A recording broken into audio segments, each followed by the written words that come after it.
السلام علیکم ناظرین، میرے ساتھ اس وقت موجود ہیں ایڈوکیٹ عامر عباس صاحب۔ سر بہت شکریہ جی نے پریس کو اپنا قیمتی وقت دینے کا۔ سر آج جو سویلین کورٹس کے حوالے سے جو ہے وہ فیصلہ آنے والا ہے، اس حوالے سے کیا کہیں گے فل کورٹ اور سنگل کورٹ کے حوالے سے؟ دیکھیے، یہ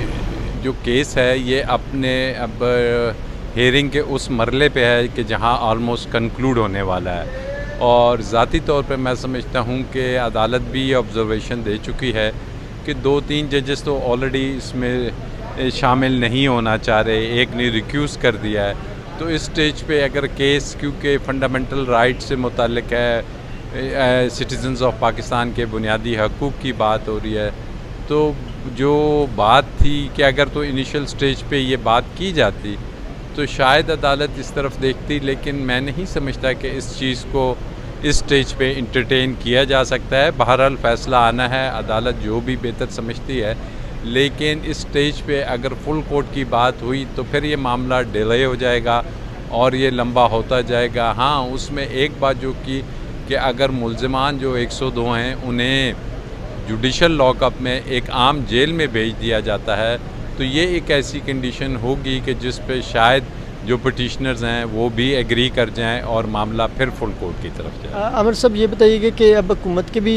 دن کم رہ گئے ہیں، اور آپ سمجھتے ہیں کہ ان دنوں میں کیونکہ قانون سازی بھی وہ کر رہے ہیں آرمی ایکٹ کے حوالے سے، اور ابھی تک وہ اس طرح قانون سازی نہیں، بل نہیں پاس ہوا، آپ کیا سمجھتے ہیں قانون سازی ہونے کے بعد سپریم کورٹ جو ہے وہ اس آرمی ایکٹ کے حوالے سے سویلین ٹرائل پر کوئی فیصلہ صادر کر سکتی ہے؟ دیکھیے، سپریم کورٹ کا کام ہے کہ کوئی بھی قانون سازی اگر ہوتی ہے اور اگر اس کی وائرس کو چیلنج کیا جائے اور اس میں کوئی ایسی چیلنج ہوتا ہے کہ یہ بنیادی حقوق کی خلاف ورزی ہے اس قانون سازی میں، جو کہ موجودہ حکومت جتنی بھی قانون سازی کر رہی ہے وہ پرسن اسپیسیفک ہے، اپنے ذاتی کیسز کو ختم کرنے، اپنے ذاتی پولیٹیکل کیریئر کو آگے بڑھانے کے لیے دوسری پولیٹیکل جماعت جو اس ملک کی سب سے بڑی ہے اسے کسی بھی طریقے سے ختم کرنے کے لیے کر رہی ہے۔ تو اگر یہ عدالتوں میں آتی ہے تو عدالتوں کی یہ ڈیوٹی ہے، ان کا یہ کام ہے، اسی لیے سپریم کورٹ آف پاکستان ہے کہ وہ لوگوں کے بنیادی حقوق کی پروٹیکشن کرے، اور انہیں یہ معاملات دیکھنے پڑیں گے اور فیصلے دینے پڑیں گے۔ سر لاسٹ یہ بتا دیجیے کہ آپ معروف قانون دان ہیں، آپ قانون کو گہری نظر سے دیکھتے ہیں، سر یہ فرما دیجیے گا کہ اس سے پہلے بھی حکومت نے جو ہے وہ قانون پر عمل درآمد نہیں کیا، سپریم کورٹ کے مختلف فیصلوں پر عمل درآمد نہیں ہوا، تو اگر سپریم کورٹ کی جانب سے اس طرح کا کوئی فیصلہ آتا ہے تو حکومت پھر اس پر امپلیمنٹ اگر نہیں کرے گی تو آپ کیا سمجھتے ہیں کہ یہ رول آف لاء کی جو ہے وہ وائلیشن نہیں ہوگی؟ دیکھیے، حکومت تو مسلسل رول آف لاء کی دھجیاں بکھیر رہی ہے۔